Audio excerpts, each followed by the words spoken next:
siang Bapak Ibu. Untuk hari ini, puji syukur alhamdulillah kita dapat berkumpul di ruangan kelas 2B untuk acara diseminasi disiplin positif.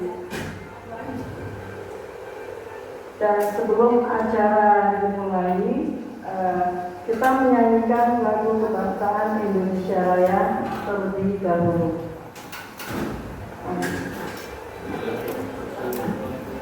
Para hadirin disilakan untuk berdiri.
Hadirin dipersilakan duduk kembali.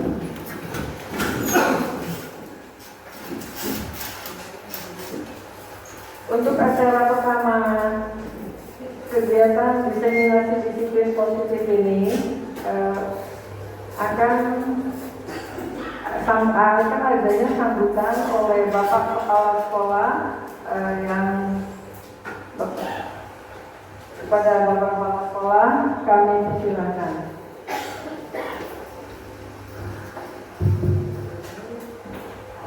Terima kasih Ibu Andika.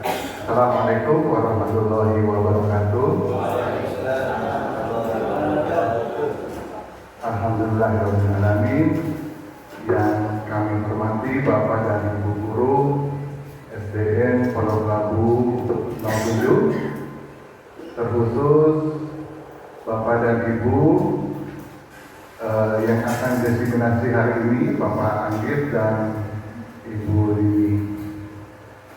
Pada hari ini kita akan menyaksikan diseminasi, yaitu menyampaikan materi yang sudah dipelajari sebelumnya. Jadi menyampaikan kembali kepada Bapak Ibu, terutama dalam disiplin positif atau budaya positif.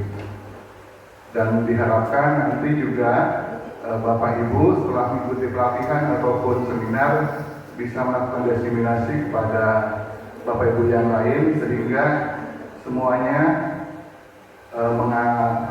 mengalami atau merasakan diseminasi, dan ilmu yang didapat tidak hanya digunakan sendiri tapi juga bisa ditularkan kepada yang lain. Untuk diseminasi kali ini itu tentang budaya positif. Nah, tentunya budaya budaya positif atau disiplin positif berbeda dengan motivasi ya. Kalau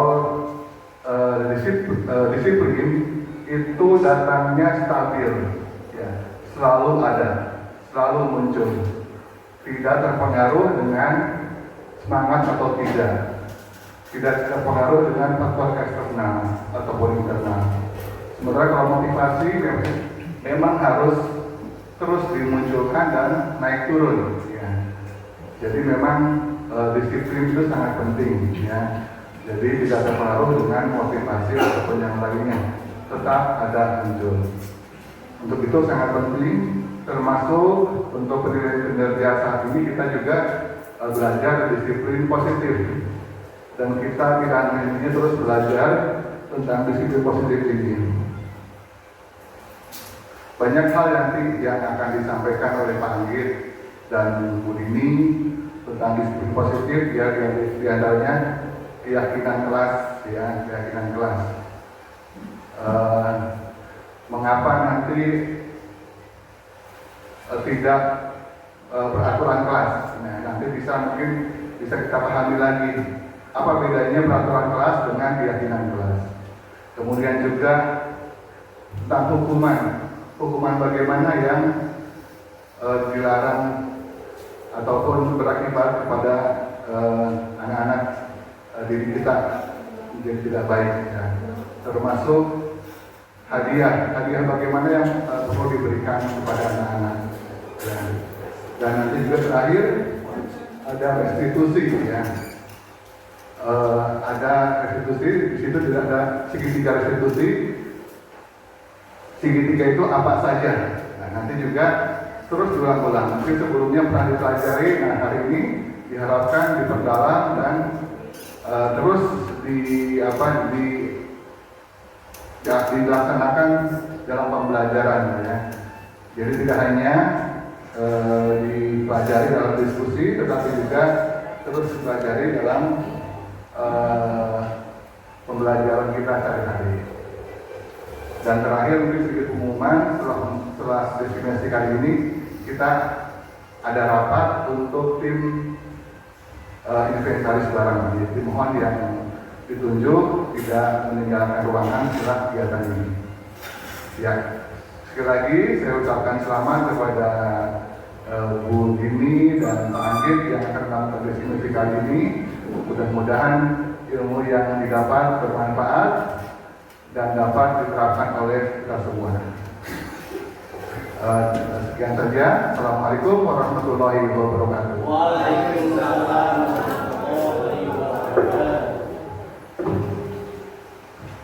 Terima kasih kepada Bapak Lukman Kadasa yang telah memberikan sambutannya dalam kegiatan diseminasi disiplin positif.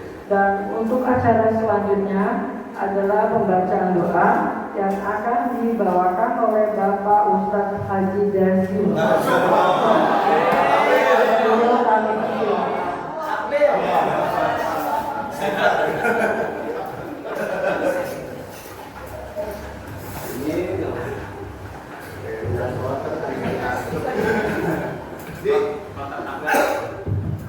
Bismillahirrahmanirrahim. Assalamualaikum warahmatullahi wabarakatuh. Baiklah, mari kita berdoa kepada Allah Subhanahu wa taala dengan harapan apa yang kita lakukan dalam kegiatan ini senantiasa diberikan kemudahan, kelancaran, dan dapat ilmu yang bermanfaat, dan senantiasa apa yang dilaksanakan yaitu diseminasi disiplin positif menular ke dalam kita sebagai seorang pendidik. Al-Fatihah. A'udzubillahi minasyaitonir rajim. Bismillahirrahmanirrahim. Alhamdulillahirabbil alamin. Ar-Rahmanir Rahim. Maliki yaumiddin. Iyyaka na'budu wa iyyaka nasta'in. Ihdinas siratal mustaqim. Siratal ladzina an'amta 'alaihim ghairil maghdubi 'alaihim waladdallin. Amin. Astaghfirullahaladzim. Astaghfirullahaladzim. Alhamdulillah. Ya Allah, ya Rabbana, ya Ma'mun. Allahumma shalli ala sayyidina Muhammad wa ala sayyidina Muhammad.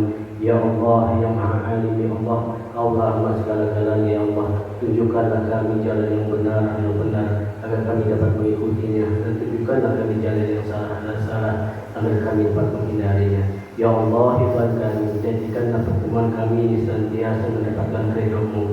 Jadikanlah pertemuan ini mendapatkan ilmu buat kami, menjadi ilmu yang bermanfaat. Ya Allah, ya Tuhan kami, berilah kami panjang umur. Ya Allah, tambahkan ilmu terhadap kami.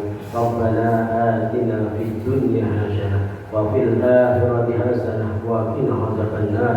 Wa sallallahu ala sayyidina Muhammadin wa ala alihi wasallam. Walhamdulillahi rabbil alamin. Assalamualaikum warahmatullahi wabarakatuh.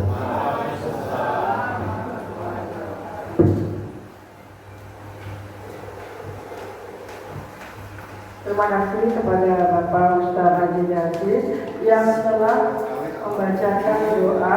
Semoga apa yang beliau doakan untuk kita semua dijaga oleh Allah Subhanahu wa Ta'ala. Assalamualaikum warahmatullahi wabarakatuh. Selamat pagi.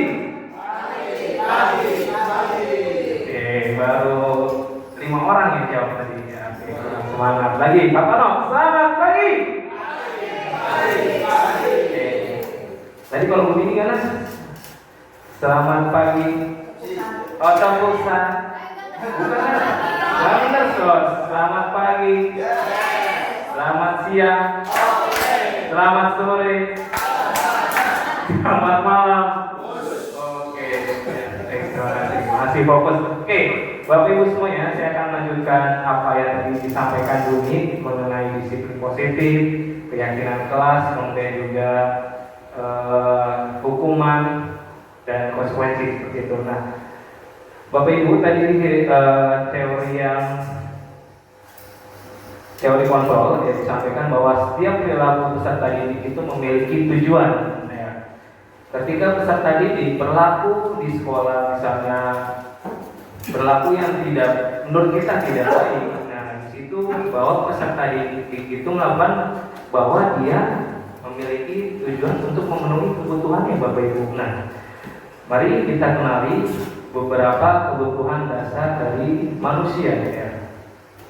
Nah, kebutuhan dasar manusia ada 5. Yang pertama bertahan hidup, kedua penguasaan, yang ketiga kasih sayang dan terima, keempat kesenangan dan kebebasan. Nah, kelima kebutuhan ini menjadi kebutuhan dasar setiap manusia, baik kita sebagai guru juga murid kita seperti itu.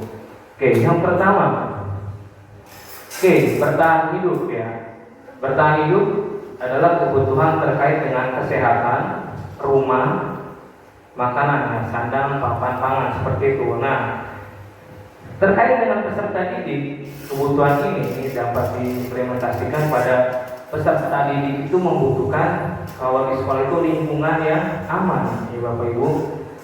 Kemudian bersih, kemudian juga nyaman Bapak Ibu seperti itu, sehingga peserta didik merasa senang, nyaman betah di sekolah seperti itu Bapak Ibu. Nah, kemudian juga terkait dengan peserta didik, terkait dengan kebutuhan bertahan hidup ya, sekolah juga harus menyediakan baik makanan ataupun jajan yang sehat dan higienis. Ini sebagai bentuk pemenuhan kebutuhan bertahan hidup terhadap peserta didik. Nah, dampaknya apa sih Bapak Ibu jika kita tidak memenuhi kebutuhan bertahan hidup ini? Nah, yang pertama adalah peserta didik tidak akan betah dan enggan masuk sekolah karena sekolah dianggap tempat bukan yang aman dan nyaman seperti itu. Kemudian juga akhirnya berdampak kepada pembelajaran yang diterima peserta didik. Pembelajaran menjadi tidak berjalan maksimal seperti itu Bapak Ibu. Next ini. Oke, yang kedua adalah kebutuhan mengenai penguasaan.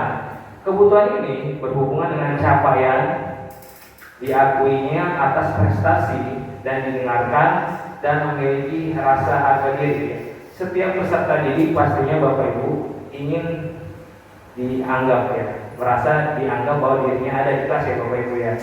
Misalnya mereka memberikan tanggapan, memberikan jawaban atas pertanyaan kita, seperti itu Bapak Ibu.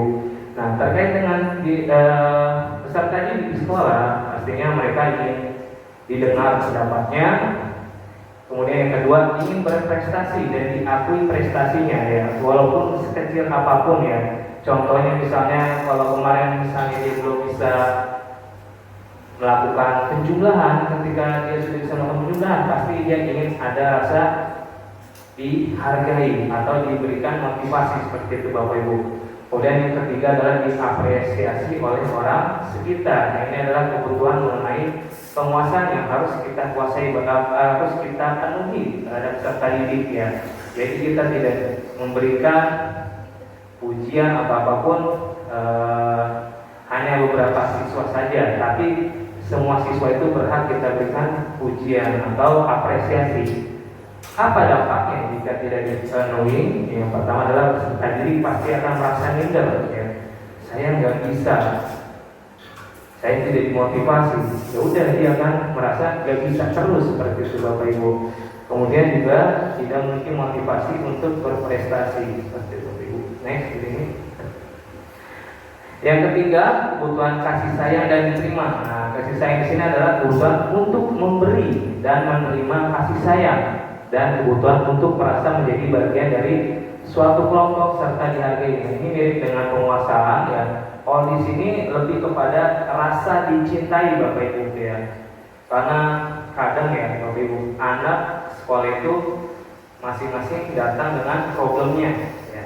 Tidak semua anak itu datang dalam keadaan happy, tidak dalam keadaan ceria. Bisa saja dia datang dengan keadaan yang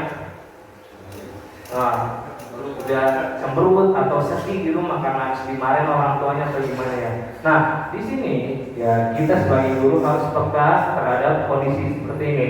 Nah, bagaimana terkait dengan peserta didik? Nah,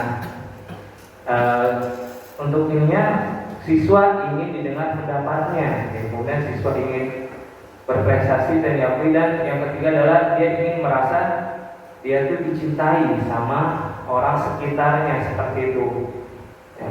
Dampaknya apa jika ini tidak terpenuhi? Ya, peserta didik melakukan segala hal untuk mencari perhatian. Misalnya, dia akan teriak-teriakan di kelas untuk mencari perhatian gurunya atau teman-temannya, ngisengin temannya, atau bisa saja bahkan hal yang lebih ekstrim lagi, melakukan hal misalnya sampai teman saya pernah ada lompat dari lantai 2 ke lantai 1 cuma nyari perhatian seperti itu ya.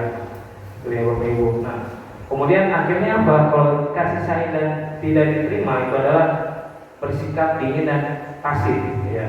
Dia nggak tahu ketika baru mendapat pujian, dia nggak tahu harus berekspresi seperti apa, seperti itu Bapak Ibu ya. Ini. Oke, kesenangan. Kebutuhan untuk mencari kesenangan, bermain dan tertawa. Anak bisa berkonsentrasi tinggi di saat mengerjakan hal yang disenanginya. Nah, terkait dengan peserta didik khususnya SD ya, bermain atau games adalah menjadi hal yang sangat menyenangkan ya, di mana dunia mereka hampir 80% atau 70% itu masih bermain Bapak Ibu seperti itu. Nah, makanya bagaimana kita guru harus menciptakan pembelajaran yang menyenangkan seperti itu. Kemudian juga terkait dengan hobi, kesenangan, mereka pasti akan memiliki kesenangan sesuatu yang dibawa ke sekolah seperti itu ya Bapak Ibu. Kemudian dampaknya jika tidak terpenuhi, yang pertama adalah anak akan melakukan hal apa saja tanpa memperhatikan situasi. Contohnya apa? Ketika istirahat, ya istirahat itu kan waktunya makan. Tapi ketika dia ingin bermain bola, yang menganggap dia senang ya, udah lanjutin aja main bola aja gitu ya. Oke Bapak Ibu, nah itu adalah salah satu contoh. Kemudian juga yang kedua, jika tidak terpenuhi kesenangannya, anak merasa bosan saat ada di sekolah atau di kelas. Misalnya kegiatan belajarnya hanya nyatet aja atau hanya dengerin aja, tidak ada bermain sambil belajar seperti itu ya Bapak Ibu. Next. Oke, yang terakhir kebebasan. Nah, anak-anak dengan kebutuhan kebebasan yang tinggi menginginkan pilihan. Mereka perlu banyak bergerak, suka mencoba-coba, dan tidak terlalu terpengaruh orang lain, dan senang mencoba hal baru dan menarik. Nah, terkait dengan peserta didik, mereka ingin memberikan ide dan pendapatnya dalam setiap pembelajaran. Mereka ingin menganggap bahwa mereka itu juga memiliki kebebasan berpendapat seperti itu. Kemudian juga peserta didik juga dilibatkan aktif dalam kegiatan pembelajaran seperti itu Bapak Ibu. Nah, oke, lanjut Bapak Ibu. Nah, terkait kasus yang tadi yang pemenuhan kebutuhan setiap pendidik peserta didik pastinya ya Bapak Ibu, ada saja yang melakukan hal yang tidak sesuai dengan yang kita harapkan seperti itu Bapak Ibu. Nah, bagaimana cara mengatasi hal tersebut jika sudah terjadi Bapak Ibu? Nah, di situ adalah restitusi. Ya. Restitusi adalah proses menciptakan kondisi bagi peserta didik untuk memperbaiki kesalahannya mereka, sehingga mereka bisa kembali kepada kelompok mereka dengan karakter yang lebih kuat. Jadi kita membentuk peserta didik yang salah jadi orang yang sukses dalam mengatasi masalahnya seperti itu Bapak Ibu. Oke, next. Oke, ciri-ciri restitusi yang pertama, menguatkan dan fokus pada solusi. Ketika peserta didik bermasalah, kita kadang masih fokus pada masalahnya, dan kita akan fokus apa nanti konsekuensi yang akan diberikan atau hukuman, bukan fokus kepada solusi untuk menyelesaikan masalah seperti itu Bapak Ibu. Yang kedua, fokus pada karakter bukan pada tindakan ya. Yang ketiga, bukan menebus kesalahan tapi belajar dari kesalahan. Ketika kita melakukan kesalahan atau peserta melakukan kesalahan ya, kita kadang sering memberikan hukuman dan konsekuensi sebagai bentuk penebusan dosanya ya. Bukan kita mengajarkan peserta didik, kira-kira kamu dari kesalahan ini kamu harus seperti apa biar tidak terjadi lagi seperti itu Bapak Ibu. Kemudian yang keempat, mencari kebutuhan dasar yang mendasari tindakannya. Nah, mungkin saja peserta didik misalnya yang tadi kasus bermain bola di lapangan, mungkin dia masih memerlukan pemenuhan kebutuhan akan apa itu kesenangannya. Nah, kesenangannya seperti itu. Kita harus cari tahu nih alasan mereka melakukan seperti itu. Mungkin di rumah nggak ada lapangan buat main bola. Mungkin lapangan satu-satunya cuma ada di sekolah, makanya mereka bermain bola di lapangan seperti itu. Kemudian yang kelima, tawaran bukan paksaan. Artinya kita menawarkan ke peserta didik ya, solusi dalam menyelesaikan masalah yang bukan kita paksa. Kamu salah, kamu harus melakukan ini. Kamu salah, kamu harus melakukan itu. Bukan seperti itu. Yang keenam adalah memperbaiki hubungan. Nah, dari kesalahan yang terjadi pastinya kadang ada hubungan yang mengakibatkan hubungan itu jadi tidak baik Bapak Ibu. Nah, di situ guru berperan memperbaiki keadaan dan hubungan peserta didik yang melakukan kesalahan tadi. Yang terakhir adalah menuntun untuk melihat ke dalam dirinya. Nah, kita menuntun peserta didik ya, membangkitkan motivasi intrinsiknya untuk berperilaku lebih baik lagi seperti itu Bapak Ibu. Lanjut. Oke, nah ini yang tadi Bu Ning disampaikan ya, terkait dengan perbedaan hukuman, konsekuensi dan restitusi ya. Dalam kasus murid datang terlambat ke sekolah, hukuman. Kalau murid datang terlambat, murid disuruh berdiri di depan kelas misalnya, atau guru langsung marah-marah, kemana aja kamu, hari ini baru datang, gak niat sekolah apa? Nah, misalnya seperti itu. Atau murid langsung disuruh nulis di kertas gitu ya. Nah, itu adalah hukuman. Nah, tapi kalau konsekuensi misalnya ketika datang terlambat ya diperkenankan masuk, nah tapi ada konsekuensi yang diberikan. Misalnya nanti ketika jam istirahat ketemu Pak Anggit atau Pak Guru, ada yang mau dibicarakan terkait dengan konsekuensi yang diterima seperti itu. Nah, kemudian dalam hal konsekuensi di sini guru itu tegas, taat peraturan. Ketika kamu salah, ya ada hukumannya atau konsekuensinya seperti itu. Oke, lanjut. Kalau mengenai restitusi, di sini guru menanyai ya keyakinan kelas yang telah disepakati. Ya misalnya datang tepat waktu, ditanyakan kembali apakah kamu masih mengingat mengenai keyakinan kelas yang telah kita buat. Nah seperti itu. Kita mungkin aja peserta didik kadang lupa atau kadang emang nggak ingat sama keyakinan kelas seperti itu. Kemudian juga kita membantu peserta didik untuk menyelesaikan masalahnya. Kira-kira dari pelajaran hari ini kamu terlambat, kira-kira kedepannya seperti apa supaya hal ini tidak terjadi lagi seperti itu. Kemudian juga murid terbuka dan menghormati dirinya dan orang lain. Next. Oke, lanjut Bapak Ibu ke posisi kontrol guru. Waktu itu sudah pernah disampaikan oleh Bu Nista dan Bu Lulu ya terkait posisi kontrol guru. Terdapat 5 posisi kontrol guru. Yang pertama adalah penghukum, pembuat salah, sebagai teman, pengawas, dan sebagai manajer. Nah, ini adalah posisi guru dalam menangani permasalahan peserta didik. Oke, next Bu. Oke, kalau di tabel ini Bapak Ibu lihat ya.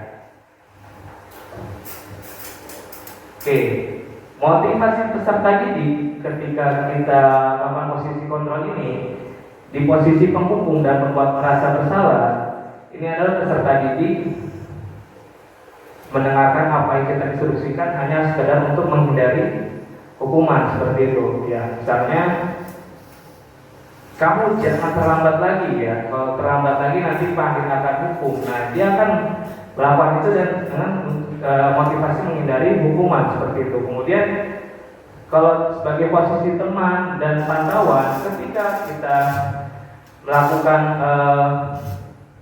posisi kontrol ini menciptakan ketergantungan pada peserta didik ya. Dan mereka mengharapkan imbalan yang tadi Bu Dini sampaikan, poin, reward. Nah, kita janjikan ini yang masuk hari ini tepat waktu akan dapat poin. Nah, seperti itu. Kemudian kalau manajer ya, di sini posisi kita membangkitkan motivasi peserta didik ya. Datang tepat waktu itu untungnya buat kalian, datang tepat waktu itu untuk kepentingan kalian seperti itu, sehingga peserta didik terbangun motivasi intrinsiknya bahwa datang tepat waktu itu penting ya untuk dirinya sendiri seperti itu Bapak Ibu. Nah, kalau dari posisi menghukum, gurunya, ciri gurunya adalah ketika murid bersalah, dia akan langsung menghardik, menunjuk, menyakiti, menyindir ya. Misalnya murid datang terlambat, kamu gimana sih terlambat mulu, gagal sekolah apa? Itu udah menyakiti perasaan peserta didik, menghukum. Kalau membuat orang merasa bersalah, nah, Bapak tuh kecewa, kamu tuh datang terlambat, kamu tahu waktu dong. Nah, itu contoh membuat merasa bersalah ketika kita mengeluarkan kata kecewa. Pak Guru tuh sedih saat kamu begini, ya, seperti itu. Kemudian kalau teman, ya misalnya, duh gimana sih kamu datang terlambat, kamu tuh mau nolin panggilan aja, ya gitu ya, seperti itu ya. Oke, kemudian kalau pemantau, oke, kamu datang terlambat, konsekuensinya sesuai dengan peraturan sekolah atau yang pernah kita buat peraturannya. Jadi kalau pada posisi pemantau, ketika murid bersalah, guru itu akan menghubungkannya terhadap konsekuensi yang akan diterima oleh peserta didik. Ya, kalau pada posisi manajer, ya ketika murid berbuat salah, guru akan mengajukan pertanyaan-pertanyaan yang dalam upaya mengubah posisi murid yang bersalah menjadi orang yang sukses menyelesaikan masalah seperti itu Bapak Ibu. Oke, next Bu Dini. Oke, contoh posisi kontrol ya. Kasusnya, murid tidak memakai atribut lengkap saat upacara. Kalau penghukum, patuhi peraturan sekolah, berdiri di barisan lain. Nah, dihukum, pisah barisannya, gitu ya. Itu penghukum. Kalau pembuat rasa bersalah, berapa kali ibu bilang sama kamu, ibu kecewa sama kamu, gitu ya. Ada rasa yang kita luapkan bahwa kita tuh kecewa sama peserta didik tersebut sehingga dia merasa bersalah atas perilakunya. Kemudian pemantau, oke, kamu sudah melanggar peraturan sekolah, kamu tahu konsekuensinya. Nanti saya cek kerjaan apa yang harus kamu lakukan. Misalnya terlambat, sudah ada terlambat, hukumannya adalah menulis apa-apa. Jadi pemantau itu sesuai seperti konsekuensinya. Kemudian teman, kamu lagi jangan gitu dong. Gak usah dengan yang lain. Untung ada ibu. Nah, oke, yang lain. Jadi anak masih dikasih lolos ya, masih dikasih lolos gabung sama teman yang lain, tapi posisi teman ini membuat peserta didik menjadi ketergantungan ya. Ketika dia buat salah, dia berharapnya tuh guru itu yang menanganinya seperti itu.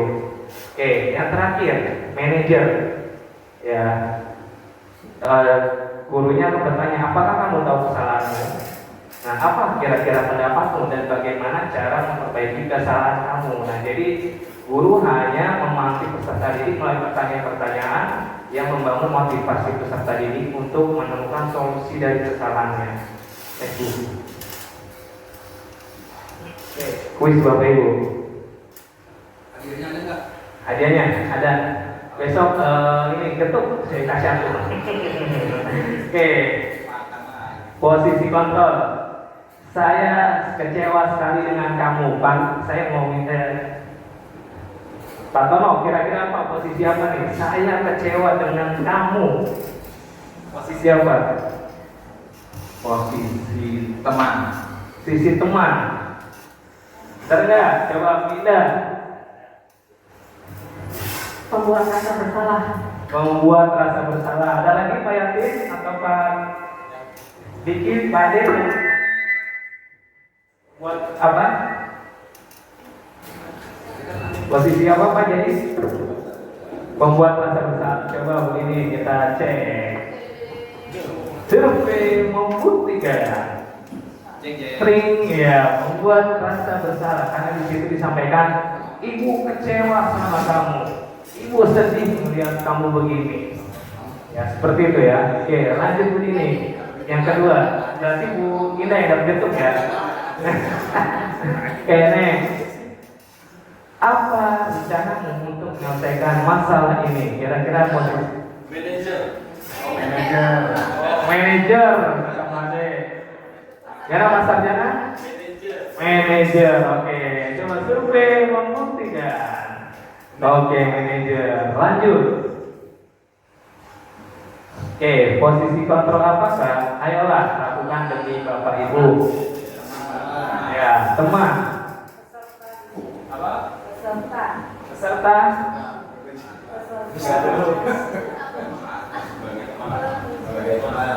Ya, sebagai teman. Oke, ini coba. Ya, sebagai teman. Lanjut. Oke. Posisi kontrol apakah aku? Pada saat jam istirahat kamu harus tinggal di kelas untuk menyelesaikan tugas yang tertinggal tadi. Penghukum. Penghukum? Tidak? Konsekuensi. Berarti?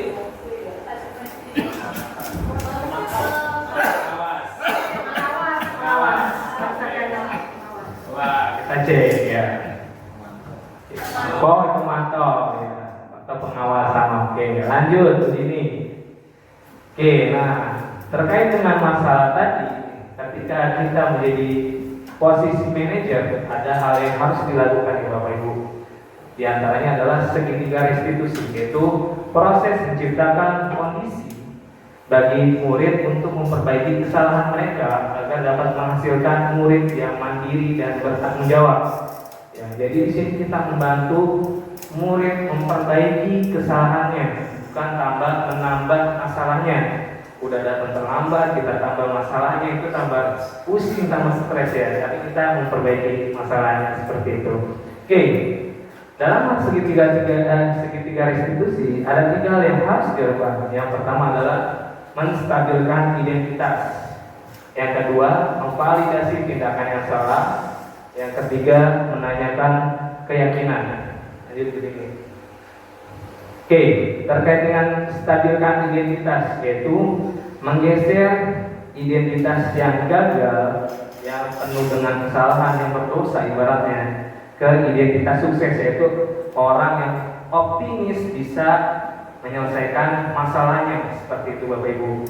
Kira-kira kata-kata apa saja yang bisa kita gunakan? Yang pertama, Berbuat salah itu tidak apa-apa, semua orang pernah berbuat salah. Nah, itu adalah kata sebagai menggeser identitasnya dari rasa bersalah menjadi orang yang optimis menyelesaikan masalah. Kemudian tidak ada manusia yang sempurna, nah, ya. Bapak pun pernah melakukannya, atau orang lain mungkin pernah melakukan. Yang ketiga, saya juga pernah melakukan kesalahan seperti itu. Nah, yang keempat, oke, kita bisa menyelesaikan masalah ini. Bapak panggil kamu bukan ingin mencari ingin mencarikan solusi untuk kita bersama. Yang keempat, Bapak Ibu tidak tertarik mencari siapa yang salah, tapi Bapak Ibu ingin mencari solusi dari permasalahan ini, ya. Jadi langsung titik fokusnya adalah kita mau mencarikan solusi menawarkan kepada anak. Ketika anak di awal melakukan kesalahan, ketika kita interogasi, kalau interogasinya udah yang siapa yang salah nih, kenapa mau ngapain, diapain anak, nah misalnya kalau berantem ya, kamu kenapa melakukan ini, kalau kita nadanya udah keras seperti itu, anak hatinya akan tertutup, nah, ya akan makin gimana ya, kalau bahasa ini cepet gitu ya. Ya, betul gitu ya. Malah jadi kita nggak bisa memberikan solusi kepada mereka. Yang ada mereka diem 1000 bahasa ketika kita tanya seperti itu. Lanjut begini. Oke. Yang selanjutnya, validasi tindakan yang salah. Berdasarkan prinsip setiap perilaku berupaya memenuhi suatu kebutuhan tertentu. Mungkin anak melakukan sesuatu ada alasannya. Contohnya, kalau kasus berkelahi ya, mungkin ada yang temannya awalnya iseng, kemudian temannya yang iseng yang nggak terima langsung mukul, mungkin itu karena dia membela dirinya seperti itu. Bapak Ibu, tidak sepenuhnya salah ya. Kita patut mencari alasan kenapa dia berperilaku seperti itu. Sama halnya terlambat. Kenapa kamu terlambat? Terlambat itu mungkin saja karena ban motornya bocor, atau memang pada saat perjalanan macet atau gimana seperti itu ya. Oke, kata-kata apa yang bisa kita gunakan adalah yang pertama, padahal kamu bisa melakukan yang lebih buruk dari ini ya. Kemudian kamu pasti punya alasan mengapa melakukan hal itu. Yang ketiga, kamu patut bangga pada dirimu sendiri karena kamu telah melindungi sesuatu yang penting buatmu. Kamu boleh mempertahankan sikap itu, tapi kamu harus mendapatkan sikap yang baru seperti itu. Oke. Yang terakhir, menanyakan keyakinan. Ya. Mampu mengaitkan keyakinan dengan tindakan yang salah. Ketika kita sudah menanyakan alasan anak berbuat salah, kenapa, kita ingatkan dengan keyakinan keras dan solusi terbaik yang bisa kita berikan atau muncul dari diri anak ya. Kita tanyakan kembali, kamu masih ingat keyakinan kelas kita bahwa kelas kita itu, dalam kelas itu harus saling menghormati misalnya. Nah, kata-kata apa yang bisa digunakan? Oke, salah ya.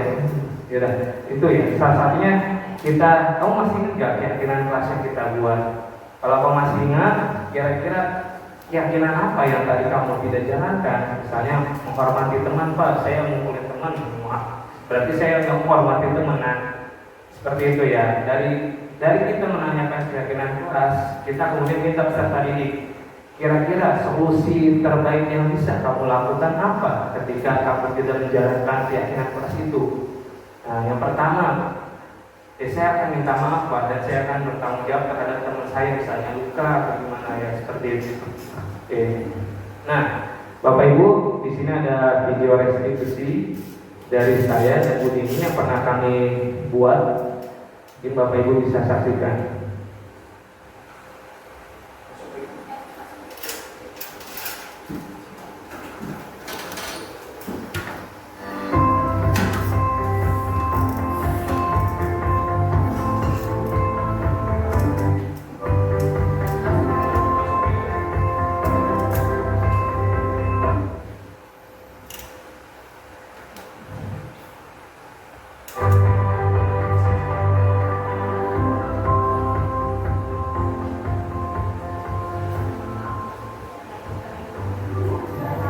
Ya, di sini ada kasus teman nggak membawa alat tulis, ini sering terjadi ya.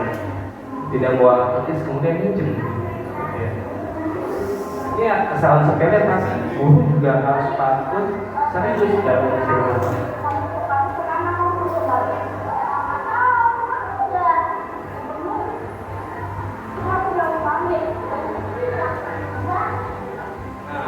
Temannya nggak balikin alat tulisnya, itu sudah biasa ya. Ketika anak minjem tidak mengembalikan.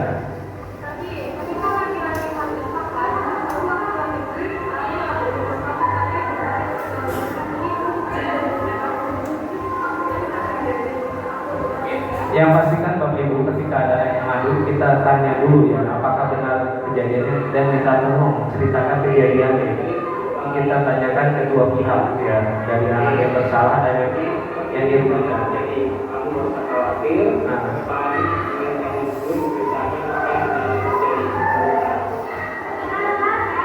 Nah, kita minta izin ceritakan sebagai bentuk validasi tindakan salahnya.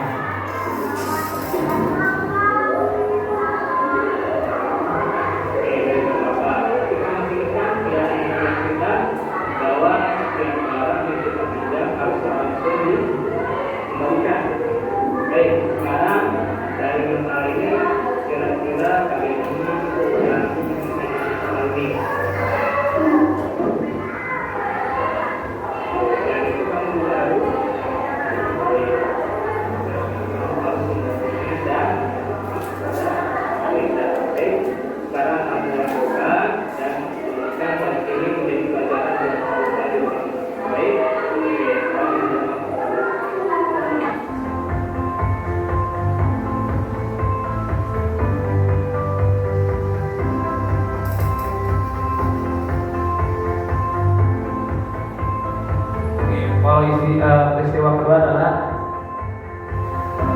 yang biasa terjadi juga ya, cuman dari kata meledek ngatain teman itu ya, ketika teman dikatain nggak terima kan bisa aja langsung berkelahi gitu ya.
Kalau kalian kemarin main di mana?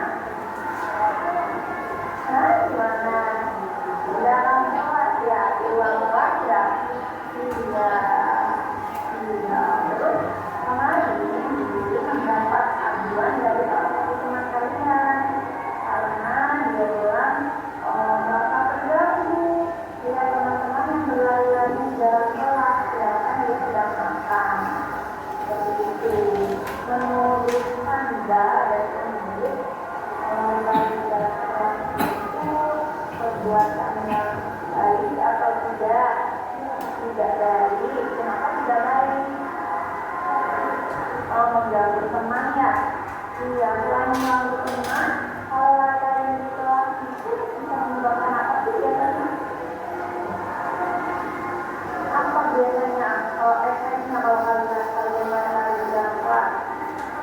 Jatuh, kalian bisa terjatuh atau kalian bisa menabrak teman, ya kan? Oke, saya mau tahu itu perbuatan tidak baik.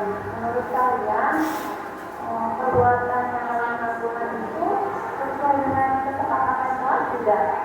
Tidak. Kesepakatan kelas mana yang kalian melakukan?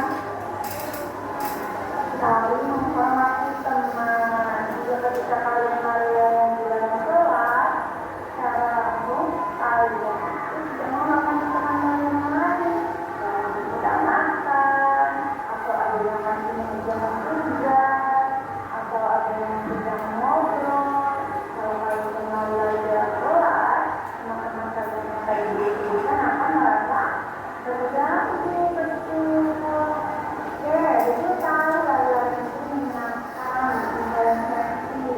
Tapi kira-kira ada juga alternatif kegiatan lain saat istirahat yang bisa kalian lakukan sama teman-teman. Tapi tetap disiplin. Bermain adegan mereka, bermain puzzle, betul. Itu kan sudah main puzzle ya.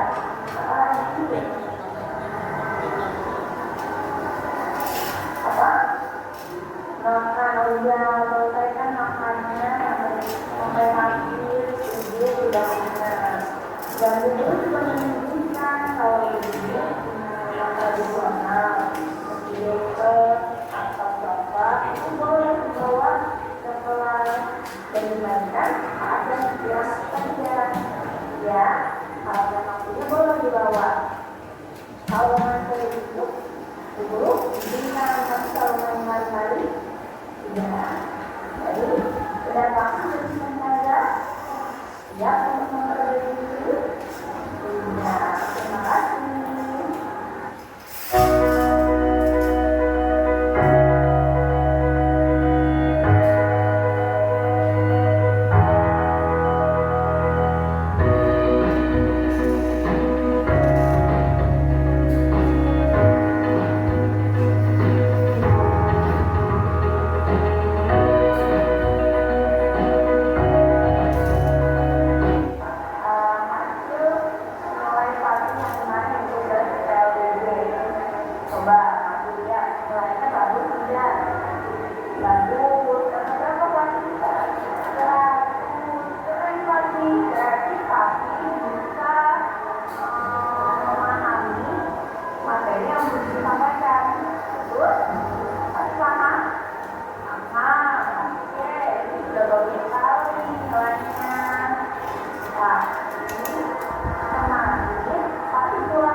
ngobrol sama siapa? Sama Nagita. Oke, buku udah jam 1 sudah ngobrol belum? Udah diingat. Tapi tadi kita ngobrol. Menurut Pati ini perbuatan yang sudah tepat atau belum tepat? Belum tepat. Kenapa belum tepat? Bisa lama jadinya ya. Terus nanti jadi terlambat. Teman-teman sudah pulang pasti belum pulang. Oke, menurut Pati, apa yang kami lakukan itu sudah sesuai dengan kesepakatan Pati atau belum? Belum. Kesepakatan Pati mana yang kami belum lakukan? Disiplin dan tepat waktu. Tapi belum tepat waktu ya? Belum. Oke, hal ini belum maafkan karena menurutnya Pati itu memang bisa jangan saja. Menurut Pati ini coba Pak dipikirkan supaya kedepannya Pati tidak terlambat dan tidak lama lagi Pati harus banyak tidak ngobrol. Ada lagi tidak main-main, jadi mengerjakan dan tidak sambil ngobrol atau tidak sambil main-main. Tapi tidak melakukan itu. Nah, tapi sebenarnya sudah bagus kok. Tapi itu cerita, hanya memang ada ngobrol sama ya, berubah ya. Oke.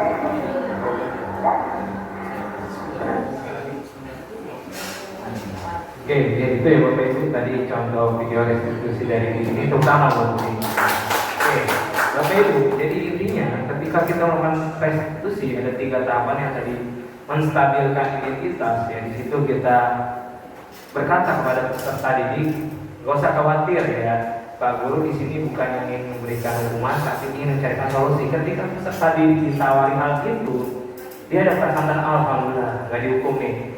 Nah, dia ada perasaan tenang gitu. Ketika tadi tenang, kemudian kita melakukan validasi kesalahan, di situ dia akan menceritakan hal yang terjadi tanpa ada rasa beban bahwa dia akan sebagai orang yang bersalah. Nah, jadi bercerita terbuka seperti itu. Nah, ketika dia sudah bercerita apa alasan dia melakukan seperti itu, kemudian kita menanyakan keyakinan. Kita tanyakan kembali keyakinan yang telah dia langgar itu apa seperti itu, sehingga dia bersiap untuk mencari solusi terbaik seperti itu. Nah, itu adalah menyelesaikan masalah dengan solusi, bukan menyelesaikan masalah dengan hukuman seperti itu Bapak Ibu. Nah, oke, lanjut begini. Nah, oke, Bapak Ibu, di sini saya ada kasus. Saya bagian stick note ya, untuk Bapak Ibu. Stick note. Ini warna lain di sini ya. Bapak Ibu tolong nanti saya berikan pertanyaan dari saya. Oh.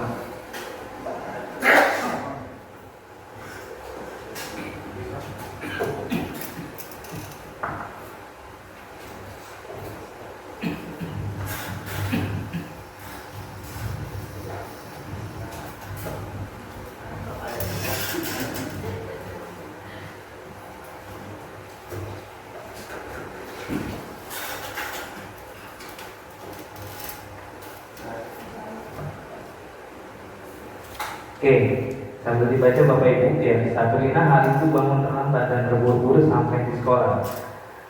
Dia pun akhirnya sampai gerbang sekolah, tapi baru menyadari kalau dia tidak menggunakan sepatu hitam sebagai bentuk peraturan sekolah. Di depan pintu kelas ya, terdapat Pak Lukman yang memperhatikan sepatu Sabrina yang berwarna coklat. Sabrina berusaha menjelaskan bahwa dia terburu-buru dan salah menggunakan sepatu. Pak Lukman menanyakan Sabrina, apa peraturan sekolah tentang seragam warna sepatu? Sabrina menjawab sudah mengetahui sepatu harus berwarna hitam. Namun dia terburu-buru dan salah mengenakan sepatu. Selain tidak mungkin kembali pulang karena rumahnya jauh, Pak Lukman tetap bersikeras pada peraturan yang berlaku dan mengatakan ya sudah, kamu sudah melanggar peraturan sekolah. Kamu salah, sudah terlambat, salah pula warna sepatunya. Segera buka sepatumu, kalau tidak bisa mengenakan warna sepatu sesuai peraturan. Nanti begini. Sagirna pun meminta maaf dan memohon kembali kepada Pak Lukman agar tetap dapat mengenakan sepatunya dan berjanji tidak akan mengulangi kesalahannya. Namun Pak Lukman tidak mau tahu. Tidak, kamu telah melanggar peraturan sekolah. Kamu tidak sanggup ambil sepatu di rumah atau diantar sepatu di sekolah. Ya sudah, kamu tidak bersepatu saja seharian di sekolah. Sekarang copot sepatumu dan silakan belajarkan sepatu seharian. Sabrina pun berhati-hati mencopot sepatunya dan memberikannya kepada Pak Lukman. Seharian dia tidak berani pergi ke sekolah karena malu dan lebih banyak berdiam diri di kelas tanpa alat sepatu. Begini. Sebelum itu balik lagi. Dari kasus ini, Bapak Ibu, pertanyaan pertama yang dijawab di kertasnya, kira-kira dalam posisi kontrol Pak Lukman sebagai apa? Sebagai penghukumkah? Sebagai pengawaskah? Sebagai teman? Sebagai manajer? Sebagai pemantau? Pengawas? Atau pembuat rasa bersalah? Sebagai apa?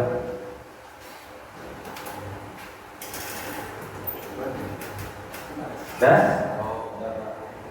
ada penghukum, pemantau, manajer, teman, pembuat rasa bersalah. Tadi Pak Lukman.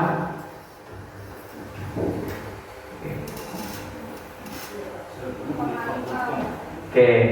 Yang pertanyaan kedua.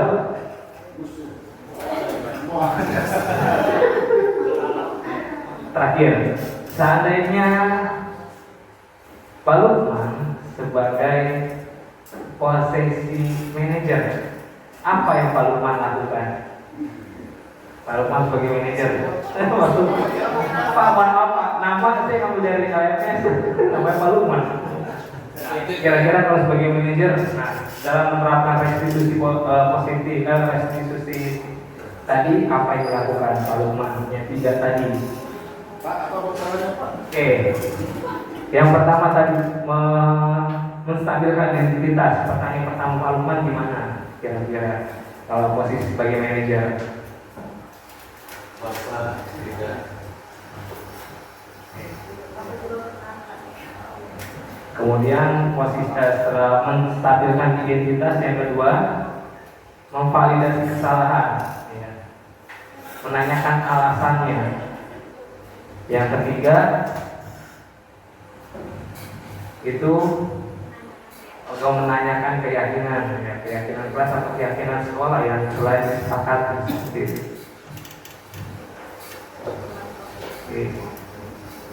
Ada yang sudah? Kalau sudah, saya minta tolong satu atau dua orang maju menyampaikan pendapat. Kita udah? Ustaz, ya Ustaz.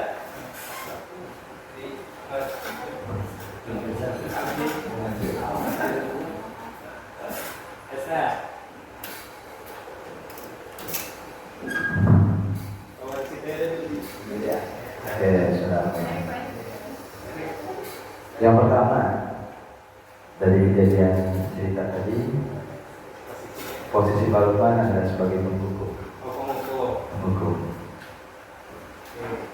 Karena tidak tahu menahu alasannya, pasti dia sudah melanggar apa yang sudah diatur, dan si anak ditekan untuk mengikutinya. Sebagai manajer gimana? Kalau Pak Lukman sebagai manajer, maka Pak Lukman akan menanyakan alasannya. Kemudian Lalu membangkitkan motivasi untuk menyadari kesalahan dirinya, memperbaiki kesalahannya. oke, tepuk tangan buat Anda ini. Gemblok atau ya? Apa? Tuan, ketuk. Pak Sarjana mau? Bismillah. Yang pertama itu Bapak Lukman sebagai penghukum. Apalagi tadi disampaikan bahwa sesungguhnya Sabrina itu sudah menyadari tentang kesalahannya, tetapi tetap saja Pak Lukman memberikan hukuman kepada Sabrina. Yang kedua, apabila Bapak Lukman itu berposisi sebagai manajer, maka yang harus disampaikan kepada Sabrina adalah apa yang Sabrina lakukan agar tidak terjadi kekeliruan di dalam pakai sepatu lagi. Ya, terima kasih. Tangan Bapak Sarjana. Oke, terima kasih buat Pak Jais dan Pak Sarjana. Terakhir. Oh, jawaban lain. Oke, Bu Andika. Dalam posisi kontrol, Pak Lukman sebagai penghukum.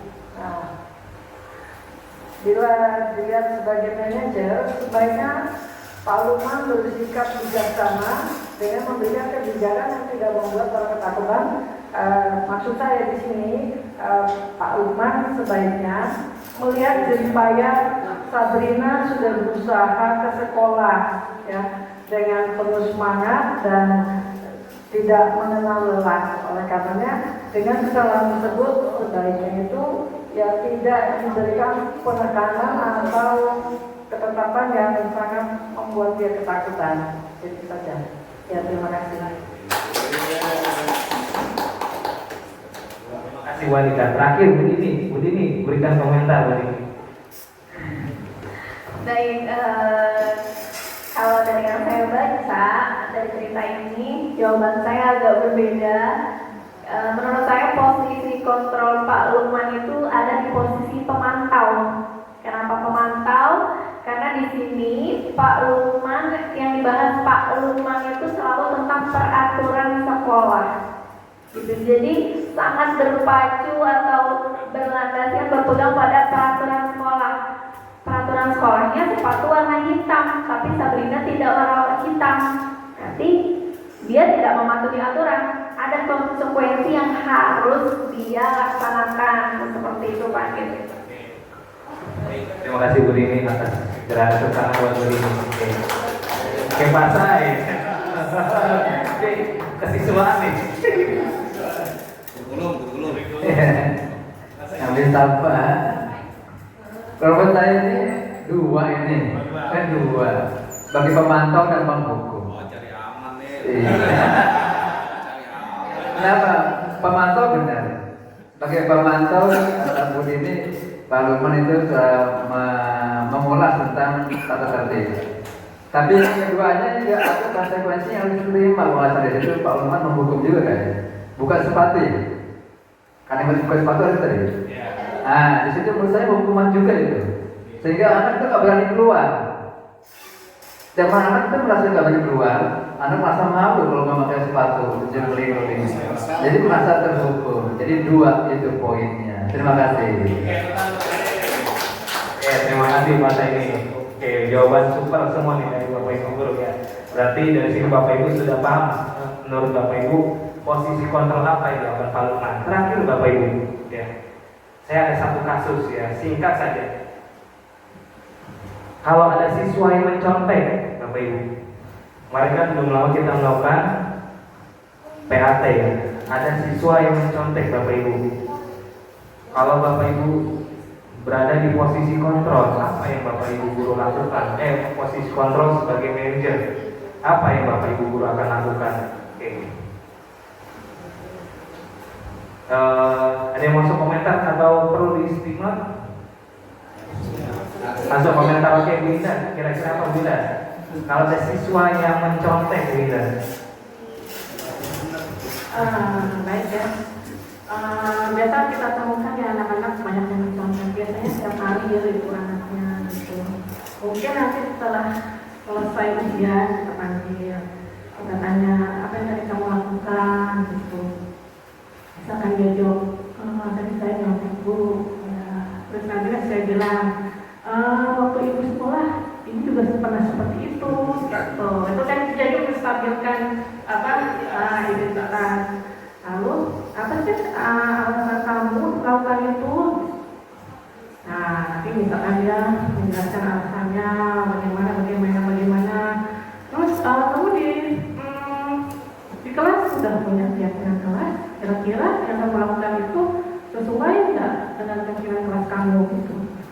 sadar, tidak Bu. Terus bagaimana?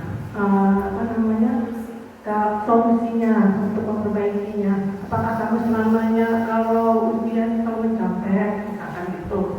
Jadi bahasanya nggak tahu ya. Ya udah, nanti dia bilang, ya saya tidak sesuai dengan keadaan kelas. Bagaimana cara perbaikinya? Mungkin saya harus banyak belajar, lebih giat belajar, tidak tergantung sama teman, kan kayak gitu ya. Mungkin itu deh. Yang lain-lainnya silakan Bapak Ibu sendiri. Sangat buat Ibu Indah, terima kasih. Bapak Ibu, terakhir nih, saya punya tepuk keyakinan kelas. Tepuk keyakinan kelas. Aku, kamu, kita semua bersepakat. Keyakinan kelas yes, peraturan no, gitu ya, Bapak Ibu ya. Dadakan, oke nggak apa-apa. Ini oke.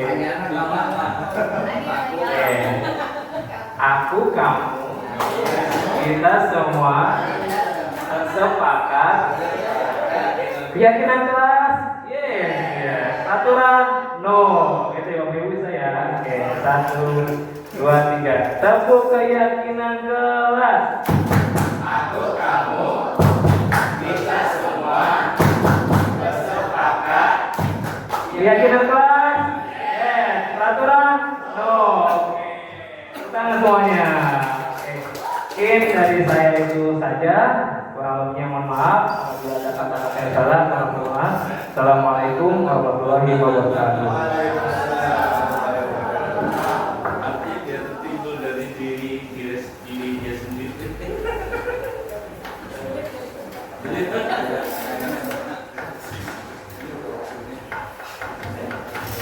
Alhamdulillah, pada hari ini ilmu-ilmu yang sangat bermanfaat telah banyak diberikan oleh Pak Andi dan Bu Dini melalui diseminasi disiplin positif. Dan saya yakin Bapak Ibu guru akan menerapkan semua ilmu-ilmu yang diperoleh pada hari ini. Dan tentunya kegiatan belajar mengajar di SDN Pondok Labu 07 akan lebih berkualitas dan membawa siswa-siswa SDN Pondok Labu 07 akan lebih baik lagi. Dan saya sebagai moderator menyadari bahwa banyak kekurangan dan kesalahan yang saya lakukan pada hari ini, dan dengan segala kerendahan hati saya mohon dibukakan pintu maaf yang setulus-tulusnya. Dan tak lupa pula kami ucapkan terima kasih kepada Bapak Usman Kadanta, dan Ibu Dini dan Pak Andi serta Bapak Ibu guru semua yang telah bersedia mengikuti kegiatan diseminasi disiplin positif yang diadakan oleh narasumber kita Bapak Andi dan Bu Dini dan Habibie.